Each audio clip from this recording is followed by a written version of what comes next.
Fitness ഇല്ലാത്ത സർക്കാർ school കെട്ടിടത്തിന്റെ ഒരു ഭാഗം തകർന്നു വീണു എന്നതാണ് ഈ മണിക്കൂർ ഏറ്റവും പ്രധാനപ്പെട്ട വാർത്ത. അവിടെ മാസങ്ങൾക്ക് മുൻപേ ഫിറ്റ്നസ് സർട്ടിഫിക്കറ്റ് ഫിറ്റല്ല എന്നുള്ള സർട്ടിഫിക്കറ്റ് കൊടുത്തെങ്കിലും അവിടെ ക്ലാസുകൾ പ്രവർത്തിച്ചിരുന്നു എന്ന് ഇപ്പോൾ വ്യക്തമാവുന്നു. കുട്ടികൾ തന്നെ അക്കാര്യങ്ങൾ മാധ്യമങ്ങളോട് പറയുകയും ചെയ്തു. അവിടെ വലിയ പ്രതിഷേധം ഇപ്പോൾ രക്ഷിതാക്കളുടെ ഭാഗത്തുനിന്ന് ഉണ്ടാകുന്നുണ്ട്. അശ്വിൻ പാലാഴി ഏറ്റവും പുതിയ വിവരങ്ങളുമായി ഒരിക്കൽ കൂടി ചേരുന്നു. അശ്വിൻ, അറിയേണ്ട കാര്യങ്ങൾ ഇവയാണ്. അതായത് ഒന്ന്, മാസങ്ങൾക്ക് മുൻപേ തന്നെ സർട്ടിഫിക്കറ്റ് കൊടുത്തിട്ടുണ്ട്. ഫിറ്റല്ല എന്ന സർട്ടിഫിക്കറ്റ് പഞ്ചായത്ത് ഈ സ്കൂളിന് നൽകിയിട്ടുണ്ട്. അത് ഈ അധ്യയന വർഷം തുടങ്ങുന്നതിന് മുൻപേ തന്നെ കൊടുത്തു എന്നാണ് ഇപ്പോൾ ഒരു പ്രദേശവാസിയും നമ്മളോട് പ്രതികരിച്ചത്. അങ്ങനെയെങ്കിൽ അതിനുശേഷം ഈ കാര്യങ്ങൾ വ്യക്തമാക്കിക്കൊണ്ട് അവിടെ ഒരു PTA മീറ്റിംഗ് പോലും നടന്നിട്ടില്ല എന്നാണോ? സ്വാഭാവികമായും രക്ഷിതാക്കളൊക്കെ പങ്കെടുക്കുന്നതാണല്ലോ PTA മീറ്റിംഗ്. അതിൽ ഈ വിഷയം ഒരു പ്രധാനപ്പെട്ട വിഷയമായി തന്നെ അവതരിപ്പിക്കേണ്ടതായിരുന്നില്ല. അത് ഇല്ല എന്നാണോ? പിന്നീട് എന്തുകൊണ്ട് അവിടെ ക്ലാസുകൾ പ്രവർത്തിച്ചു?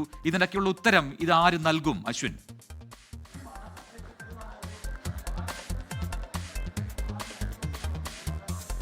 പ്രജിൻ, ഒന്നാമത്തെ കാര്യം, ഈ അധ്യയന വർഷം ആരംഭിക്കുന്നതിന് മുമ്പ് സ്വാഭാവികമായും എല്ലാ സ്കൂളുകളിലും നടത്തുന്ന ഒരു ഫിറ്റ്നസ് പരിശോധനയുണ്ട്. ആ ഫിറ്റ്നസ് പരിശോധനയിലാണ് നമ്മളിപ്പോൾ നിൽക്കുന്ന ഈ കെട്ടിടം, ഈ മേൽക്കൂര ഇടിഞ്ഞു വീണ കെട്ടിടം പ്രവർത്തിക്കാൻ കഴിയുന്നതല്ല, അൺഫിറ്റാണ് എന്നുള്ളൊരു സർട്ടിഫിക്കറ്റ് പഞ്ചായത്ത് എഞ്ചിനീയറിംഗ് വിഭാഗം സ്കൂളിന് നൽകുന്നത്. ഇത് പ്രവർത്തിക്കാൻ പാടില്ല എന്നുള്ള കർശന നിർദ്ദേശവും നൽകിയിരുന്നു. പക്ഷേ പിന്നീടും ഈ സ്കൂൾ പ്രവർത്തിച്ചു, ഈ കെട്ടിടം പ്രവർത്തിച്ചു എന്നുള്ളതാണ് ഏറ്റവും പ്രധാനപ്പെട്ട കാര്യം. ഇന്ന് ഭാഗ്യം കൊണ്ട് ഒഴിവായതാണ് ഒരു വൻ അപകടം. ഈ പ്രവർത്തിക്കുന്ന ഒരു ദിവസമായിരുന്നെങ്കിൽ ഇപ്പോൾ നമ്മൾ നിൽക്കുന്നത് 4B-യിലാണ്, 4B ക്ലാസ്സിലാണ്.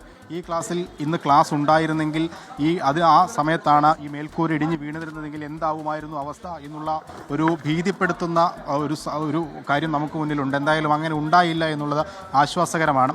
അപ്പോഴും ഈ സ്കൂൾ അധികൃതർ, പ്രത്യേകിച്ച് HM അടക്കം പറയുന്നത് ഇത് പ്രവർത്തിക്കുന്നുണ്ടായിരുന്നില്ല എന്നുള്ളതാണ്. പക്ഷേ നമുക്കിപ്പോൾ നിൽക്കുന്ന ഈ ക്ലാസ് റൂമിൽ തന്നെ നമുക്ക് ഇവിടെ നിന്നാൽ തന്നെ അറിയാം എത്ര നാൾ മുമ്പ് ഈ ക്ലാസ്സിൻ്റെ പ്രവർത്തനം നിലച്ചതാണ് എന്നത്. സമീപകാലങ്ങളിൽ, പ്രത്യേകിച്ച് കഴിഞ്ഞ ആഴ്ച പോലും ഈ ക്ലാസ് റൂം പ്രവർത്തിച്ചിരുന്നു. അൺഫിറ്റായ കെട്ടിടത്തിൽ ഈ ക്ലാസ് റൂം പ്രവർത്തിച്ചിരുന്നു എന്ന് ഇവിടെ പഠിക്കുന്ന കുട്ടികൾ തന്നെ പറയുകയാണ്.